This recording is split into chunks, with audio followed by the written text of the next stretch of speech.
vous l'avez qualifié de dictateur à l'époque, venant s'essuyer les pieds comme sur un paillasson, sur les droits de l'homme. Aujourd'hui, comment vous qualifieriez le colonel Kadhafi? Là, la situation est abominable. Un massacre est en train de se perpétrer sous nos yeux.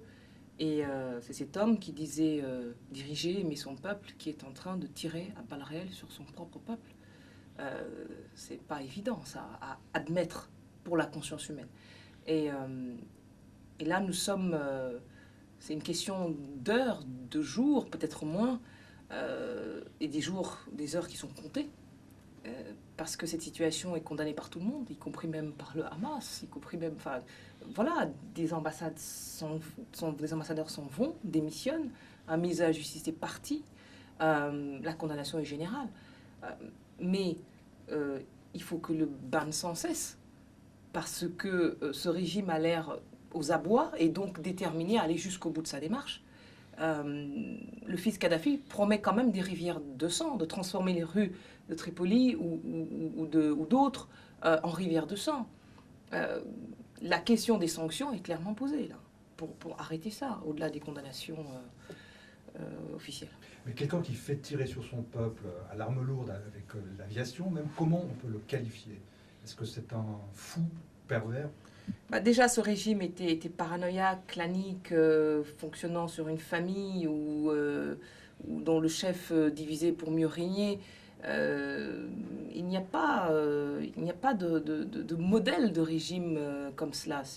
C'est un fonctionnement assez extraordinaire au sens, non pas inédit parce que ça a déjà existé et ça existe sans doute encore, mais c'est le signe d'un régime qui depuis plusieurs années était en voie d'affaiblissement, mais qui s'est durci encore plus, un régime prédateur, parce que, si on peut dire qu'en Tunisie, il y avait l'éducation, que dans d'autres pays du Maghreb, une classe moyenne commençait à émerger, c'est pas du tout le cas en Libye, tant le régime est prédateur. Et de ce fait, cette révolte, c'est pas seulement la révolte des ventres, c'est aussi la révolte des esprits, des cœurs, de ceux qui veulent plus de liberté et sortir de cet étouffoir. Aujourd'hui, la situation est trop tragique pour qu'on sorte un qualificatif comme un guignol. C'est trop tragique, vous voyez. On est quand même devant un massacre. Est-ce que la France n'a pas toujours entretenu des relations coupables avec Kadhafi? Et au moment où vous émeuvez en 2007, vous tirez un signal d'alarme et qui n'est pas entendu. Entendu des Français, si, parce que je crois que les Français n'avaient pas compris pourquoi oui, un dictateur tel qu'on vient de le décrire plantait sa tente chauffée à l'Élysée.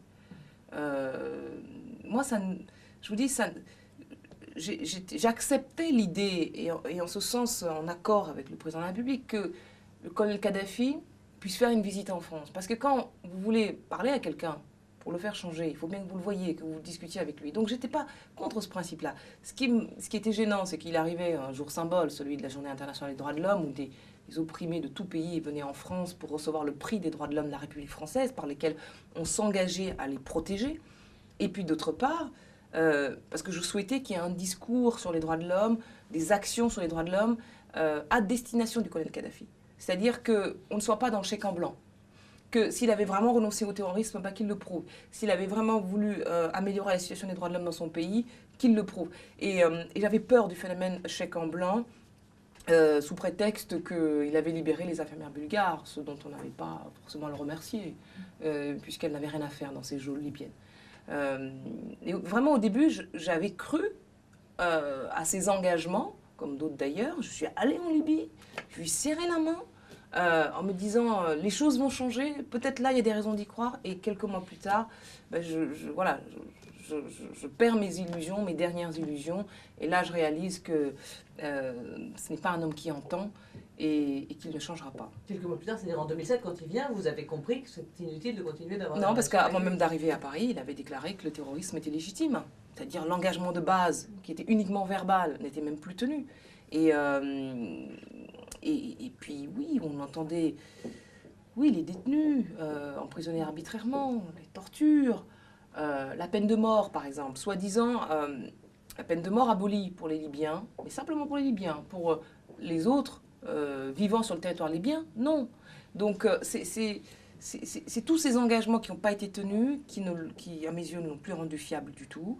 Et je pense qu'il était important à ce moment-là, pour ma conscience, mais pas seulement, parce que je pèse peu là-dedans, mais pour le pays des droits de l'homme, de pouvoir exprimer une voix de réprobation par rapport aux actes passés et aux comportements présents à l'époque du colonel Kadhafi.